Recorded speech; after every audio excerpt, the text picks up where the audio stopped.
ხომ არ აუმჯობესებს მარიხუანა სპორტსმენების შედეგებს ფარულად, ისე როგორც სპორტის სამყარო არ აღიარებს.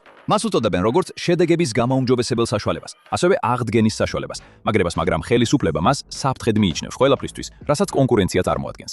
სპორტსმენებს კლავს ჯიან ნიუთიერებისთვის, რომელსაც მრავალი მეცნიერი მიიჩნევს უფრო უსაფრთხო ალტერნატივად იმ ოპიოიდებთან შედარებით, რომლებიც 10 წლეულებია ინიშნება. ეს დებატი წლებია არსებობს, მაგრამ ბოლო რამდენიმე სეზონში კვლავ გააქტიურდა. მას შემდეგ, რაც ერთმა შოკის მონგროვმა შემთხვევამ, ის კვლავ ყურადღების ცენტრში მოაქცია. ეხლა ეს აიძულებს უფრო ღრმად დავაკვირდეთ, რა ხდება აკრძალვების მიღმა და რას ამბობს მეცნიერება ელიტურ სპორტში კანაფის შესახებ. 2021 წელს შაკარი რიჩარდსონი ბილიკზე ნამდვილი ქალღმერთი იყო.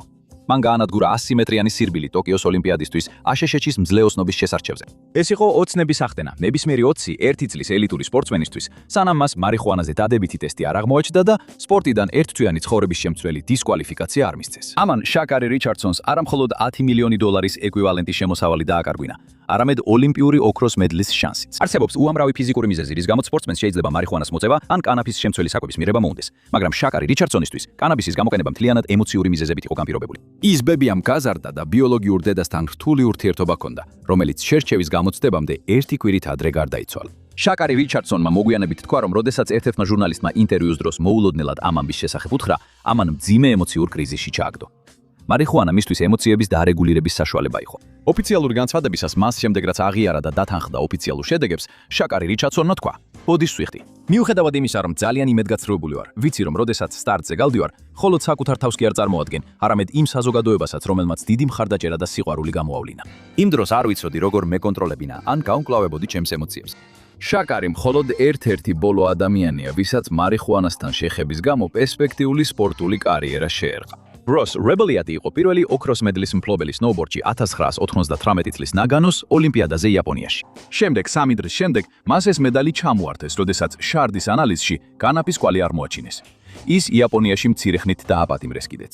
საბედნიეროდ ის გაათავისუფლეს და მედალიც დაუბრუნეს, რადგან იმ დროს საერთაშორისო ოლიმპიური კომიტეტი მარიხუანას სპეციალურად არ კრძალავდა. კანაფი აკრძალული ნიუთიერებების სიაში 2004 წელს დაამატეს, როდესაც მსოფლიო ანტიდოპინგური სააგენტო, ანუ WADA, საერთაშორისო აკრძალული ნიუთიერებების სიის შეჯგენაზე პასუხისგებლობა აიღო.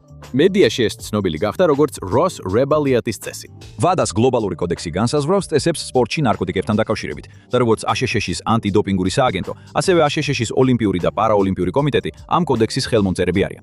ნიუთიერებების გამოყენება არღვევს იმას, რასაც WADA სპორტის სულს უწოდებს, რაც მათი ანტიდოპინგური პოლიტიკის ცენტრალური საყრდენია. რა არის ზუსტად სპორტის სული? WADA-s მიხედვით, ეს არის ადამიანის სულის, სხეულის და გონების ზეიმი, რაც აისახება ეთიკაში, სამართლიან თამაშში და პატიოსნებაში, ჯანმრთელობაში და წესებისა და კანონების პატივისცემაში.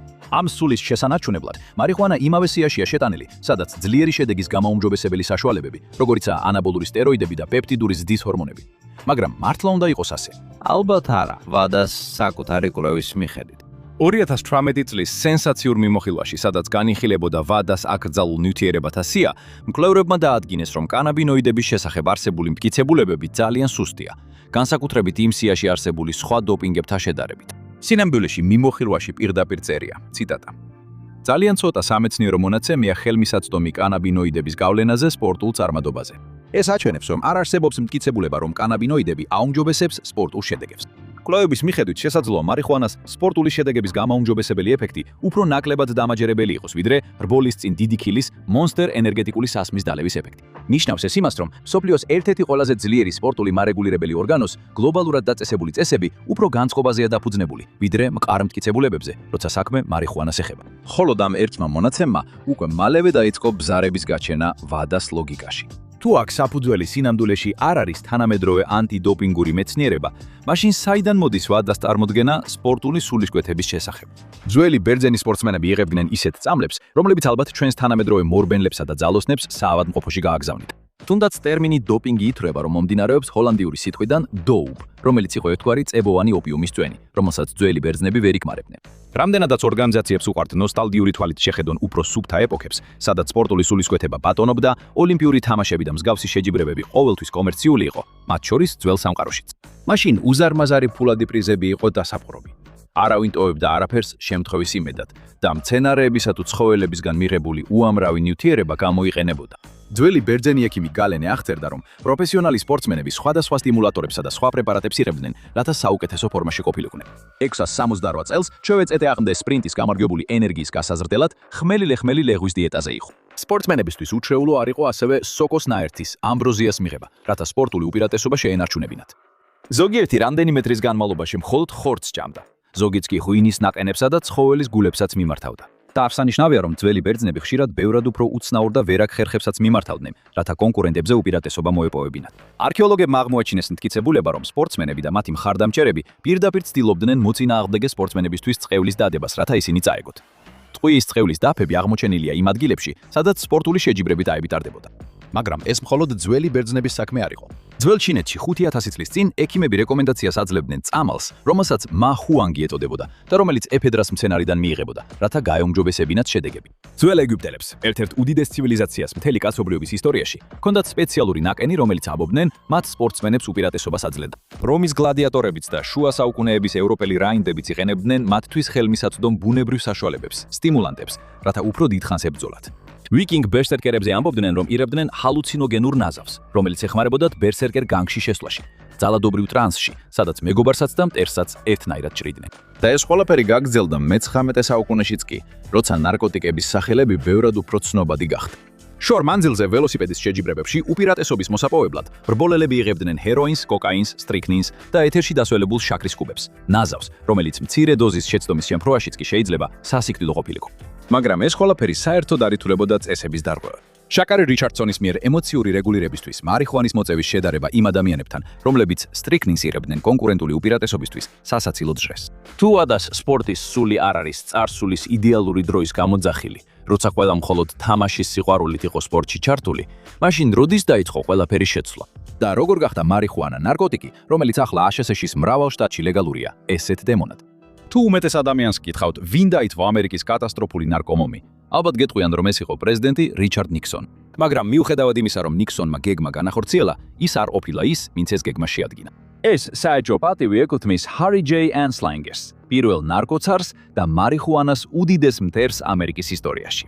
ანსლინგერი იყო აშშ-ის ფედერალური ნარკოტიკების ბიუროს პირველი კომისარი და ამ თანამდებობაზე 32 წელი იმუშავა. ის მსახურობდა რამდენიმე პრეზიდენტის დროს, ჰერბერტ ჰუერიდან ჯონ ეფ კენედიმდე. მისი ერთ-ერთი ყველაზე საინტერესო სამუშაო მას მეორე მსოფლიო ომის შემდეგ ბერლინის ამერიკელების მიერ კონტროლირებად ნაწილში მიიყვანა. იმ დროს ნარკოტიკები ფართოდ ვრცელდებოდა ნაცისტური რეჟიმის დაცემის შემდეგ. ჟურნალისტ ნორმან ოლერის წიგნის მიხედვით, სახელწოდებით Tripped Nazi Germany, the CIA and the Dawn of the Psychedelic Age, ამერიკას არ შეეძლო დასავლეთ ბერლინის უკონტროლო ნარკოპრობლემის მოგვარება. ამიტომ ანსლინგერს მოუწია მიემართა პენსიაზე გასული გესტაპოს აგენტებისთვის, რომლებიც ჰიტლერის დროს აკონტროლებდნენ ნარკობიზნესს და თავიდან დაენერგა ნაცისტური ნარკოპოლიტიკის მრავალი მუხლი. ანსლინგერი იყო ნაცისტური ნარკოპოლიტიკის მხარდამჭერი, რომელიც ხშირად იყენებდა სასტიკად მკაცრ საჯელებს ნარკოდანაშაულებისთვის, როგორც საბაბს უმცირესობების, მათ შორის ებრაელების, დასაპატიმრებლად. მიუხედავად იმისა, რომ მარიხუანა მისი 22 წლიანი ანტინარკოტიკული კამპანიის მთავარი სამიზნე გახდა, ანსლინგერი თავიდან ყოველთვის ასეთი მონდომებული არ ყოფილა.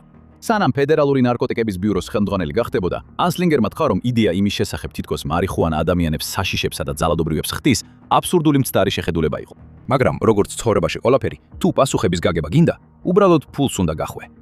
როცა ანსლინგერმა 1930 წელს ბიურო ჩაიბარა, ალკოჰოლის აკრძალძალო უკვე დასასრულს უახლოვდებოდა. ის ოფიციალურად 1933 წელს გაუქმდა და საზოგადოებისთვის ნომერ 1 მტრად კოკაინი და ჰეროინი ითვლებოდა. მაგრამ არც ერთი იყო ისეთი დიდი პრობლემა, რომ ანსლინგერის დეპარტამენტისთვის სასურველი რველი ბიუჯეტი გაემართლებინა. ამიტომ გამოსავალი იყო ლობირება, რომ მიზნები შეეცვალათ, მეტი ნარკოტიკი კრიმინალიზებულიყო, მის აგენტებს მეტი საქმე ქონოდათ და კონგრესისგან უფრო დიდი ბიუჯეტი მიიღოთ. ამ კამპანიამ გამოიწვია მარიხუანის გადასახადის აქტი 1937 წელს. ასევე უამრავი შიშის დათესვა, თითქოს რამდენიმე ჯოინტის მოწევა ადამიანს შეშლილ სერიულ მკვლელად აქცევდა. ანსლინგერმა თავის ცნობილ რადიო მიმართვაში თქვა, რომ ამერიკის ახალგაზრდობა ამ ნარკოტიკის მონებად იქცეოდნენ. აგრძელებდნენ დამოკიდებულებას მანამ, სანამ გონებრივად არ დაიშლებოდნენ, არ გადიждდებოდნენ, არ გადადიოდნენ ძალადობრივ დანაშაულსა და მკვლელობაზე. ანსლინგერის მარიხუანის საწინააღმდეგო ისტერიის მთავარი ფიგურა იყო ძალიან პრობლემური ახალგაზრდა, სახელად ვიქტორ ლიკადა. ის ცნობილი გახდა როგორც Dream Slayer-ი, მას შემდეგ რაც 1933 წელს მთელი თავისი ოჯახი ნაჯახით მოკლა. სენსაციური ტაბლოიდების მიერ გავრცელებული ცნობების წყალობით სწრაფად დამკვიდრდა ნარატივი, რომ ლიკატა მარიხუანაზე იყო დამოკიდებული და სწორედ ამან მიიყვანა მას ძალადობრივ მარიხუანით გამოწვეული ძალადობრივი სიგის მდგომარეობამდე, რამაც მისი მკვლელობების სერია გამოიწვია. რეალობა კი ის იყო, რომ ის ძალიან ავადმყოფი ადამიანი იყო, რომელსაც ოჯახში ფსიქიკური დაავადებების ისტორია ჰქონდა. მაგრამ ანსლინგერი არასდროს აძლევდა სიმართლეს უფლებას. მისი უკიდურესად ეფექტური პროპაგანდისთვის ხელი შეეშალა. მორალური პანიკის გაჩენა ასეთი საშინელი დანაშაულის შემდეგ შეიძლება გაგახსენოთ 2012 წლის მაიამის კანიბალიზმის ინციდენტი. ეს მაშინ მოხდა, როცა რუდი ევგენიმ კონტროლი დაკარგა და თავს დაესხა ხანდაზმულ უსახლკარო მამაკაცს სახელად რონალდ პოპო. სანამ ადგილზე მისულმა ოფიცრებმა არ ესროლეს და მოკლეს.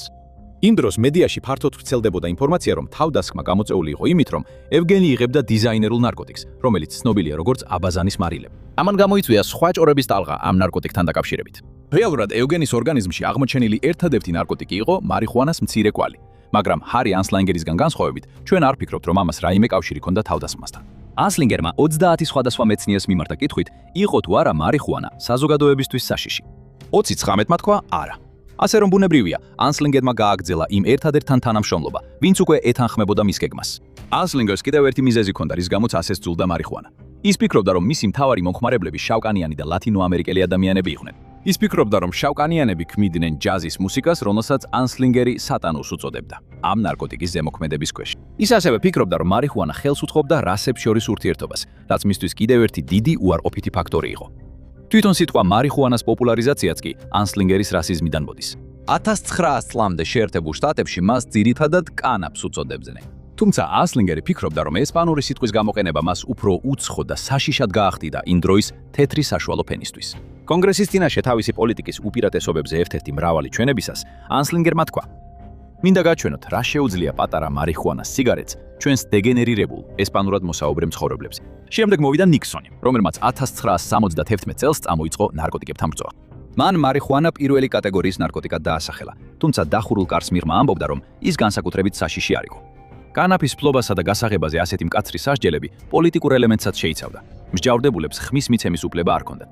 მიქსონს იმედი ჰქონდა, რომ ამ კანონებს გამოიყენებდა, რათა დაედევნა კონტრკულტურის ჰიპების მოძრაობის წევრები და შავკანიანი ადამიანები, რომლებიც როგორც წესი, ნიქსონის წინააღმდეგ იყვნენ განწყობილი. გახსოვდეთ, ვადას სპორტის სულისკვეთების სიაში ერთ-ერთი პუნქტი არის წესებისა და კანონების პატივისცემა. ასე რომ ალბათ არ გაგიკვირდებათ თუ გაიგებთ, რომ ამერიკის მთავრობის პოზიციამ მარიხუანასთან დაკავშირებით განსაზღვრა, როგორ უყურებენ მას გლობალური სპორტული ორგანიზაციები და ანტიდოპინგური სააგენტოები. ეს უფრო ნაკლებად ეთიკას და უფრო მეტად იმიჯს ეხება, რის გამოც ადამიანები, როგორიცაა შაკარი რიჩარდსონი, ზარალდებიან. მაგრამ რას შეიძლება რეალურად აკეთებდეს მარიხუანა სპორტსმენებისთვის? ვინც კი ერთ კონკრეტულ ნაერთს წარმოგიდგენთ როგორც სასწაულ წამალს, რომელიც ყველა პრობლემას აგვარებს, ჩვეულებრივ რაღაცას ყიდის. რეალურად ყველა ნივთიერებას თავისი დადებითი და უარყოფითი მხარეები აქვს. მარიხუანაც არ არის გამონაკლისი. სპორტში ის რთულ შუა პოზიციაშია, სადაც რეალური სარგებელიც არსებობს და რეალური უარყოფითი მხარეებიც. ერთ-ერთი ყველაზე დიდი სარგებელი, რომელსაც სპორტსმენები ენდობიან და რომელსაც მეცნიერული მტკიცებულებებიც ფართოდ ადასტურებს, არის კანაფის გამოყენება ტკივილგამაყუჩებლად. ერთი კვლევის მიხედვით, კოლეჯის სპორტსმენების 54%, რომლებიც სპორტული მიზნებისთვის ეწეოდნენ მარიხუანას, ამბობდნენ, რომ ყველაზე დიდი мотиваცია მათთვის იყო აღდგენის პროცესის ხელშეწყობა, ინტენსიური თამაშებისა და ვარჯიშების შემდეგ. ყოფილი ოლიმპიური ტრაიათლეტისა და 2008 წლის Ironman 70.3-ის მსოფლიო ჩემპიონი ჯოანა ზაიგერი, სპორტული კარიერის დასრულების შემდეგ სამედიცინო კანაფის მკვლევარი გახდა. მან კონკრეტულად შეისწავლა კანაფის გამოყენება ტკივილის შემსუბუქების საშუალებად. ზაიგერს ამ საკითხში პირადი გამოცდილება აქვს, რადგან მის კარიერას ველოსიპედის ავარიამ დაუსვა წერტილი, რამაც ქრონიკული ტკივილი გამოიწვია, რომელიც ინტენსიურ მართვას საჭიროებს და მას სურდა გაეგო, იყო თუ არა მარიხუანა ყველა პრობლემის გადაწყვეტა. ზაიგერის მსგავსმა მკვლევარებმა დაადგინეს, რომ კანაფი ტკივილს სულად არ ამცირებს, მაგრამ ტკივილს ნაკლებად უსიამოვნოს ხდის. შესაბამისად, მისი მართვა სუბიექტურ დონეზე უფრო მარტივია. თავისი კვლევისას, რომელიც სპორტსმენებში მარიხუანის მოხმარებას ეხებოდა, ზაიგერმა ძალიან მსგავსი შედეგები მიიღო. გამოკითხულთა 61%-მა განაცხადა, რომ ამ ნივთიერებას ტკივილის შესამსუბუქებლად იყენებს. ამ 61%-დან 78%-მა თქვა, რომ ეს მეთოდი ეფექტურია. და რადგან კანაფს შედარებით მცირე გვერდითი ეფექტები აქვს, ეს მონაცემები ძალიან დამაიმედებელია. მაგრამ კანაფის გამოყენების კიდევ ერთი მთავარი სარგებელი სპორტსმენებისთვის ფსიქოლოგიურია. გკითხეთ ნებისმიერ ელიტურ სპორტსმენს და გეტყვით, რომ თამაშის ნახევარი, იქნება ეს სხვებთან თუ საკუთარი სხეულის შესაძლებლობებთან ბრძოლა, სწორედ გონებაში წყდება. Journal of Sports Medicine-ში გამოქვეყნებული კვლევის მიხედვით, თავით მთავარი დასკვნა ისაა, რომ ვარჯიშამდე კანაფის მიღება, როგორც ჩანს, ზრდის პოზიტიურ განწყობას და სიამოვნებას ვარჯიშის დროს. ისევე როგორც კანაფი ტკივილს არ გაგიქრებთ, ის არც უკეთეს მორბენლად გაქცევთ, მაგრამ შეიძლება დაგეხმაროთ, რომ სირბილიდან მეტი სარგებელი მიიღოთ. მისი ეფექტები მნიშვნელოვნად განსხვავდება დოზისა და მოხმარების ინტენსივობის მიხედვით, მაგრამ ბევრ ადამიანში ანქსიოლიტური მოქმედება ძალისხმევის დაძაბულობას ამცირებს. ეს შეიძლება გაგრძნობინოს, რომ განძლეობა უფრო იოლად ასატანია, მაშინაც კი როცა ფიზიკური დატვირთვა უცვლელია. მაგრამ რაც შეეხება იმას, როგორ იასპარეზებთ ბილიკზე ან მინდორზე, New York Times-ის სათაური ამას საუკეთესოდ გამოხატავს. მეცნიერება არ ამყარებს იმ აზრს, რომ მარიხუანა სპორტსმენების შედეგებს აუმჯობესებს. რაც შეეხება მის მოკლევადიან გავლენას მაქსიმალურ ძალისხმევასა და კოორდინაციაზე და გრძელვადიან რისკებს ფილტვების ჯანმრთელობისთვის თუ ეწევით, აშკარაა, რომ მარიხუანა სტიმულატორებსა და სტეროიდებს ვერ შეედრება. მაშ, სად ვართ ახლა? მსოფლიოს მმართველ ორგანოებს მოსწონთ ეს თუ არა, ტოპ სპორტსმენები სულ უფრო ხშირად იყენებენ მარიხუანას. მათი საკუთარი ანეკდოტური მონაცემებით, ეს მათ უკეთესად თამაშში ეხმარება. Matt Barnes-მა, რომელმაც 2017 წელს Golden State Warriors-თან ერთად NBA-ის ჩემპიონატი მოიგო და 14 სეზონი პროფესიონალურ კალათბურთში გაატარა, თქვა: ჩემი ყველა საუკეთესო თამაშის დროს ზემოქმედების ქვეშ ვიყავ. ეს არ იყო ყველა თამაში, მაგრამ 15 წლის განმავლობაში საკმაოდ ხშირად ხდებოდა. ყოფილი დაცვის ხაზელი შონ სმიტი, რომელმაც NFL-ში 9 სეზონი ითამაშა, ამბობს: თითოეულ თამაშამდე 2 ბლანს ვეწეოდი. მარტელუს ბენეტმა, რომელმაც NFL-ში 10 სეზონის შემდეგ კარიერა დაასრულა, თქვა: არის დრო, როცა შენი სხეული ისე გტკივა, რომ აღარ გინდა სულ ტაბლეტების ვამდე. ეს იწრებს ღვიძლისა და თვირკმელების და მსგავსი ორგანოების დაზიანებას. და ის ადამიანმა შექმნა. ღმერთმა კი მარიხუანა შექმნა. თუ მარიხუანა გეხმარება ნაკლებად გტკიოდეს და მშვიდად იყო, მაშინ როცა ნერვები შეიძლება შიგნიდან გჭამდეს, მართლა ვინმეს თამაშს უშლის ხელს. და თუ ეს სპორტული შედეგის გაუმჯობესების ერთ-ერთი ფორმაა, როდის ვიტყვით, რომ კრეატინის შეიქები, კრიოთერაპია და მასაჟებიც სპორტული შედეგის გაუმჯობესება. ერთ მომენტში არ ჯობია, რომ ორგანიზაციებმა, როგორიცაა WADA, ცოტა მოდუნდნენ. აბა, რა ხდება სინამდვილეში, როცა კანაპს იღებ? ნახეთ, რა ხდება თქვენ სხეულში, როცა მარიხუანას ეწევით, რომ გაიგოთ ნამდვილი ამბავი. ან უყურეთ ამას მის ნაცვლად.